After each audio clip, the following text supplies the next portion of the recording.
자, 오늘은 특별한 케이스를 다뤄볼 거예요. 주식시장 상장 없이도 기업 가치 30억 달러를 넘긴 앱이 있습니다. 뭔지 아는 사람 있나요? 스탠포드 MBA 혁신적 비즈니스 모델 수업 시간이었어요.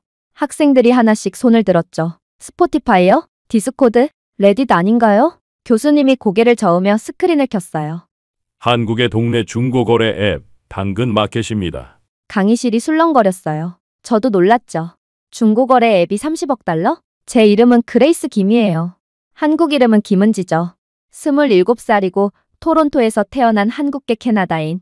부모님이 90년대에 이민 오셨어요. 저는 교포 2세죠. 대학생이 되기 전까지 한국어를 외부에서 쓰는 걸 부끄러워했고 이제는 그런 게 거리낌 없지만 아무튼 영어를 훨씬 편해하는 일반적인 교포죠.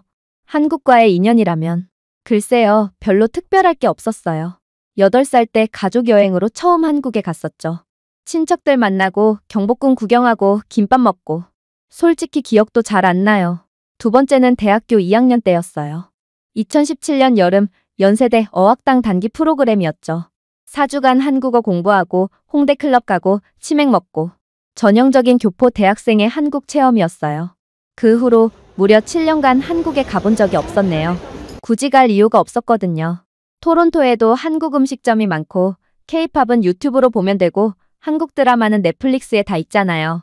솔직히 여기서 한국어를 쓸 일도 거의 없으니까, 그리고 평생 여기서 살아왔으니까 한국이라는 단어를 들으면 뭔가 마음속에서 꾸물거리는 게 있긴 하지만 그래도 안 가도 그만인 곳이긴 했죠. 저에게 한국은 그저 부모님의 나라, 가끔 김치찌개가 그리울 때 생각나는 곳 정도였어요. 미국 명문대에 합격했을 때 부모님이 얼마나 좋아하셨는지 몰라요. 우리 은지가 드디어 성공했구나. 전 실리콘밸리에서 유니콘 스타트업을 만들 거라는 꿈에 부풀어 있었죠. 페이스북, 우버, 에어비앤비처럼 세상을 바꿀 서비스를 만들고 싶었어요. MBA 1학년 내내 열심히 공부했어요. 벤처캐피털 인턴도 했고 스타트업 네트워킹 이벤트는 빠짐없이 참석했죠. 제 머릿속엔 온통 혁신을 해내겠다. 미국 시장에서 큰 돈을 벌겠다는 생각으로 가득했어요. 그런데 그날 그 수업이 모든 걸 바꿔놓을 줄은 몰랐죠. 교수님이 당근마켓 로고를 띄우며 설명을 시작했어요. 사용자 수 2천만 명. 한국 경제활동 인구의 절반이 사용하는 앱. 광고 수익 모델 없이도 흑자. 재방문율 60% 이상. 숫자는 인상적이었지만 전 여전히 의구심이 들었어요. 그래봤자 중고거래 앱 아닌가? 크레이그리스트나 페이스북 마켓플레이스랑 뭐가 다르다는 거죠? 교수님이 말했어요. 이 앱의 핵심은 기술이 아니라 철학입니다.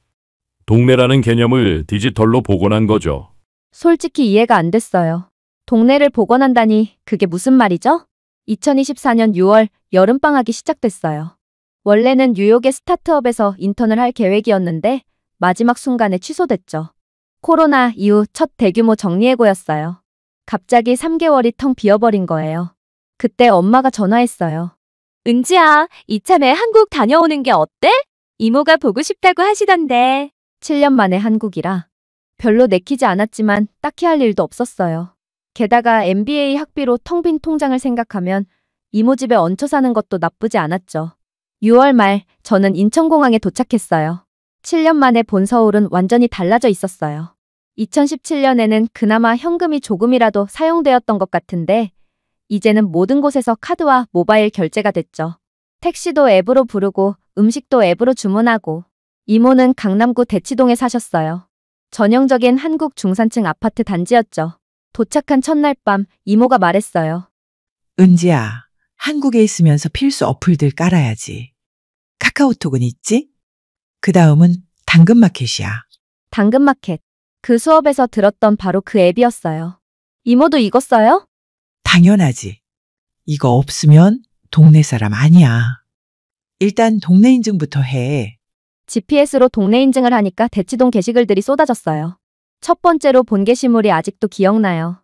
아기 이유식 나눔합니다. 괄호치고 맛보고 안 먹어서 유유괄호 닫고. 사진에는 정성스럽게 만든 이유식 팩들이 있었고 설명에는 버리기 아까워서 필요하신 분께 드려요라고 적혀 있었죠. 댓글들이 더 놀라웠어요. 우와, 정성 가득한 이유식이네요. 저희 아기는 잘 먹을 것 같아요. 나눔 감사합니다. 북미의 중고거래 앱에서는 절대 볼 수 없는 풍경이었어요. 크레이그리스트에서는 아직 이용 가능합니까? 이런 질문들이 전부인데 여기는 하트 이모티콘에 감사 인사까지. 호기심이 생겼어요. 매일 아침 일어나면 당근마켓부터 켰죠. 대치동 사람들이 뭘 사고 파는지 구경하는 게 일상이 됐어요. 특별한 게시글들이 많았어요. 할머니가 담근 김치 2,000원에 팝니다. 2,000원이면 2달러도 안 되는 돈이에요. 그런데 댓글이 30개가 넘었죠. 할머니 김치 진짜 맛있어요. 지난번 깍두기도 최고였어요. 할머니 건강하세요. 판매자와 구매자 사이에 뭔가 특별한 관계가 있는 것 같았어요. 또 인상적이었던 건 무료 나눔 카테고리였죠. 이사 가는데 화분들 입양하실 분. 게시자가 화분 하나하나의 이름과 특징, 키우는 방법까지 상세히 적어놨더라고요. 몬스테라는 물을 일주일에 한 번, 고무나무는 햇빛을 좋아해요. 단순히 버리는 게 아니라 정말 입양을 보내는 것 같았어요. 보기만 하다가 직접 해보고 싶어졌어요. 마침 책상이 필요했거든요. 이모 집에 공부할 공간이 마땅치 않았어요. 이케아 책상 2만 원. 깔끔한 하얀색 책상이었어요. 새 제품의 5분의 1 가격이었죠. 판매자와 채팅을 시작했는데 첫 마디부터 달랐어요. 안녕하세요. 책상 관심 있으신가요? 북미였다면 가능합니까? 가격은 고정입니다. 이런 대화가 전부였을 텐데 말이죠. 거래 장소를 정하고 만났어요. 30대 초반의 여성이었죠. 유학 가게 돼서 정리하는 중이에요. 책상 아껴서 썼는데 버리기 아까워서요. 책상을 차에 싣는 걸 도와주며 말했죠. 좋은 곳에서 잘 쓰일 거예요. 공부 열심히 하세요. 저도 자연스럽게 좋은 말을 하게 되더라고요. 돈을 주고 물건을 샀을 뿐인데 뭔가 따뜻한 마음이 들었어요. 7월 중순의 어느 날이었어요. 수제 밑반찬 판매합니다. 프로필 사진은 없고 닉네임은 의미 없는 영어 글자였죠. 사진 속 반찬들이 정갈했어요. 멸치볶음, 콩나물, 깍두기. 각각 3,000원에서 5,000원. 궁금했어요. 누가 이런 걸 파는 거지? 그것도 이런 저렴한 가격에? 댓글을 보니 단골들이 많았어요. 할머니 이번 주도 부탁드려요. 지난번 콩나물 너무 맛있었어요. 할머니 건강하세요? 뭔가 특별한 사연이 있을 것 같았죠. 저도 주문했어요. 깍두기 하나 3,000원. 약속 장소는 좀 오래된 아파트 정문이었어요. 도착하니 작은 체구의 할머니가 비닐봉지를 들고 계셨죠. 하얀 머리를 단정하게 빗어 넘기시고 깔끔한 차림이셨어요. 제가 다가가자 할머니가 먼저 알아보셨어요. 당근마켓으로 깍두기 주문한 학생? 제가 맞다고 하니까 환하게 웃으셨죠. 제가 교포라고 설명드리니까 더 반가워하셨어요. 캐나다에서 왔다고 하니 눈이 반짝이셨죠. 그 이유는 나중에 알게 되었지만요. 깍두기를 건네받으며 3,000원을 드렸는데 할머니가 뭔가 더 챙겨주셨어요. 이것도 먹어봐. 오늘 아침에 만든 멸치볶음이야. 서비스? 그냥 가기가 뭔가 아쉬웠어요. 그래서 여쭤봤죠. 언제부터 이렇게 반찬을 파셨냐고. 한 2년 됐다고 하셨죠. 남편이 돌아가시고 혼자 사는데 반찬 해봤자 다 먹지도 못한다고요. 버리기 아까워서 시작했는데 이제는 일주일에 한 번씩 만든다고 하셨어요. 돈이 목적은 아니라고 하셨는데요. 그저 누군가 맛있게 먹어주는 게 좋다고. 그날 이후로 할머니 반찬을 정기적으로 샀습니다. 매번 만날 때마다 조금씩 더 이야기를 나눴죠. 할머니는 40년간 대치동에 사셨대요. 자녀들은 다 외국에 나가 있고 1년에 한두 번 온다고 하셨어요. 어느 날은 할머니가 물으셨어요. 왜 매번 반찬을 사가냐고. 솔직하게 말씀드렸죠. 캐나다 교포인데 대학에서 수업 중에 한국중고거래 앱이 수업 교재가 돼서 궁금했다고. 그래서 당근마켓을 직접 경험해보고 싶었다고요. 할머니가 웃으셨어요. 그래? 이게 그렇게 대단한가? 난 그냥 심심해서 하는 건데. 그때 깨달았어요. 할머니에게 당근마켓은 돈을 버는 수단이 아니었죠. 사람을 만나는 통로였다는 거죠. 사용 목적이 중고거래 그 자체일 수도 있겠지만 꼭 그렇다는 건 아니었어요. 이런 경우도 생각보다 많았다는 거예요. 할머니 말씀으로는 이제 단골이 20명이 넘는다고 했어요. 젊은 직장인들, 혼자 사는 남자들, 요리 못하는 학생들. 다들 할머니를 우리 동네 할머니라고 부른대요. 명절 때는 선물도 가져다주고 병원 갈 때 차도 태워준다고 하셨죠. 할머니를 통해 한국이 다르게 보이기 시작했어요. 매일 보던 당근마켓 게시글들이 단순한 거래가 아니었죠. 그 뒤에는 사람들의 이야기가 있었어요. 아이 키우기 힘드시죠? 장난감 무료로 드려요. 이사가는 엄마가 올린 글이었는데 장난감 하나하나에 대한 설명이 있었어요. 어떤 연령대에 좋은지, 아이가 어떻게 가지고 놀았는지까지. 받으러 온 엄마들끼리 육아 정보를 나누고 연락처를 교환하는 모습도 봤죠. 동네 길고양이 사료값 모금합니다. 처음엔 이해가 안 갔어요. 왜 남의 동네 고양이한테 돈을 쓰지? 그런데 300명이 넘게 참여했더라고요. 1,000원, 2,000원씩 모아서 사료를 사고 급식소를 만들었어요. 캐나다에서는 상상도 못할 일이었죠. 거기선 이웃이 누군지도 모르고 사는데 8월이 되면서 교수님이 했던 말이 이해되기 시작했어요. 동네를 디지털로 복원했다. 당근마켓은 단순히 물건을 사고 파는 플랫폼이 아니었어요. 잃어버렸던 동네 공동체를 온라인에서 되살린 거였죠. 거리 제한 6km. 이게 핵심이었어요. 페이스북 마켓플레이스는 50km까지도 보여주거든요. 효율적이죠. 선택지가 많으니까. 하지만 당근마켓은 달랐어요. 걸어서 갈 수 있는 거리. 진짜 우리 동네 사람들만 만나게 한 거예요. 그래서 사람들이 다르게 행동하는 거였어요. 언제든 또 마주칠 수 있는 이웃이니까. 함부로 대하지 않고 서로 배려하고 관계를 쌓아가는 거죠. 매너 온도 시스템도 신기했어요. 36.5도에서 시작해서 거래할 때마다 오르내리는 온도. 처음엔 게임 같다고 생각했는데 이것도 의미가 있었어요. 신뢰를 수치화한 거죠. 눈에 보이지 않는 평판을 보이게 만든 거예요. 8월 중순 기억에 남는 일이 있었어요. 태풍이 왔던 날이었죠. 비가 엄청나게 쏟아졌어요. 당근마켓에 긴급 게시글이 올라왔어요. 아파트 지하주차장 침수 위험. 차 빼세요. 순식간에 댓글이 달렸고 주민들이 서로 연락을 돌리기 시작했죠. 2시간 만에 주차장에 모든 차가 안전한 곳으로 이동했어요. 나중에 들으니 구청이나 관리사무소보다 당근마켓이 더 빨랐대요. 공식 재난 문자가 오기 전에 이미 주민들끼리 해결한 거죠. 그날 밤 당근마켓에는 감사 인사가 쏟아졌어요. 덕분에 차를 살렸다며 우리 동네가 최고라며 역시 이웃들이 있어서 든든하다는 이야기들이 쏟아졌죠. 토론토에서 10년을 살았지만 이웃과 이런 경험을 해본 적이 없었어요. 8월 말 한국을 떠나기 일주일 전이었어요. 할머니께 마지막 인사를 드리러 갔죠. 맛있는 반찬 감사했어요. 사실 실리콘밸리에서는 매일 세상을 바꾸자고 외치잖아요. 유니콘이 되자, 업계를 뒤집자, 혁신하자. 그런데 진짜 혁신이 뭘까요? 최신 AI 기술? 블록체인? 메타버스? 아니면 75세 할머니가 매주 반찬을 만들며 이웃과 연결되는 것? 제 이야기를 들어보니 어떤 생각이 드시나요? 저는 결국 스탠포드로 돌아갈 시간이 다가왔어요. 3개월 동안 저는 2가지 세계를 경험했죠. 하나는 제가 속한 실리콘밸리의 세계. 빠르고 효율적이고 글로벌한 세계. 10억 명을 목표로 하고 지수 성장을 추구하는 세계. 다른 하나는 당근마켓의 세계. 느리지만 깊고 비효율적이지만 따뜻하고 로컬이지만 진짜인 세계. 동네 사람 100명과 진짜 관계를 맺는 세계. 어느 쪽이 맞다 틀리다의 문제가 아니었어요. 다만 우리가 놓치고 있는 게 뭔지 보였죠. 2024년 9월 다시 학교로 돌아왔어요. 같은 캠퍼스, 같은 강의실, 같은 사람들. 하지만 뭔가 달라 보였죠.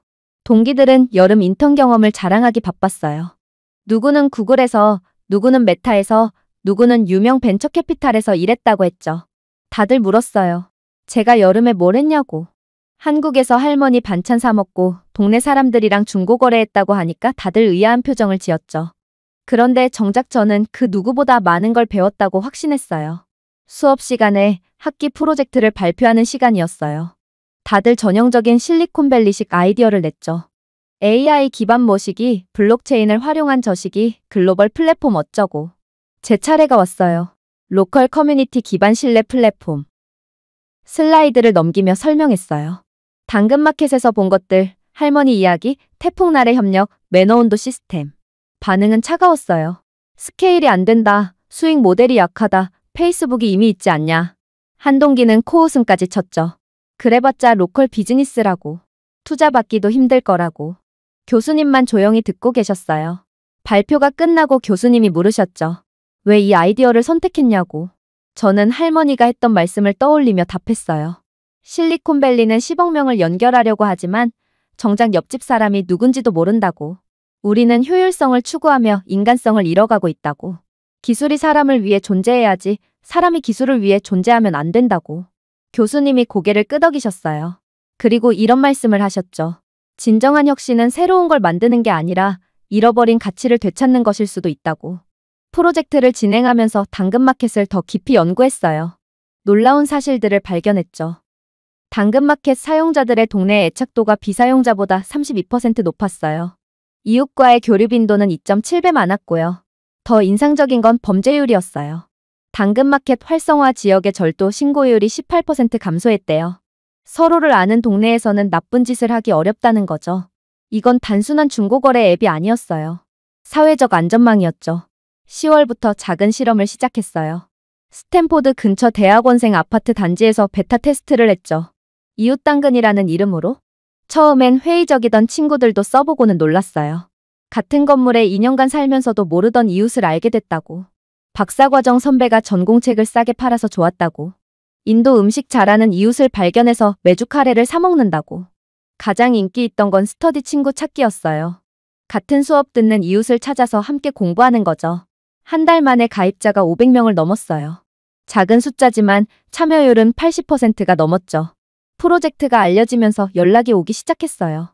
샌프란시스코의 한 비영리 단체에서 먼저 연락했죠. 도시 고립 문제를 해결하는 프로젝트를 함께 하자고요. 오클랜드의 한 지역 정부에서도 관심을 보였어요.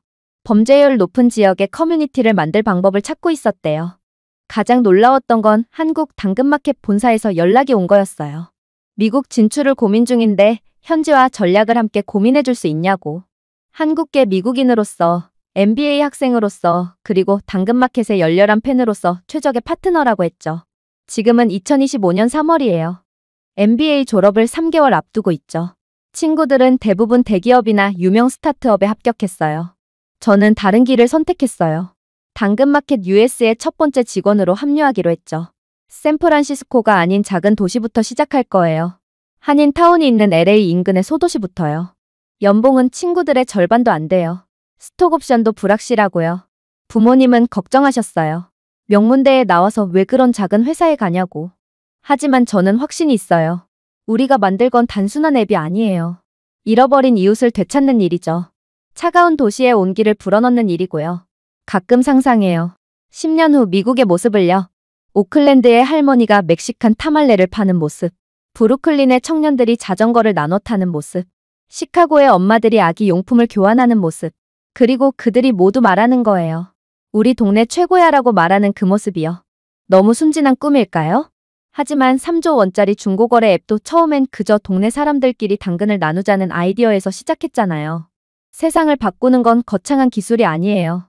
사람에 대한 따뜻한 시선과 작은 실천이죠. 그걸 한국의 작은 앱에서 배웠어요.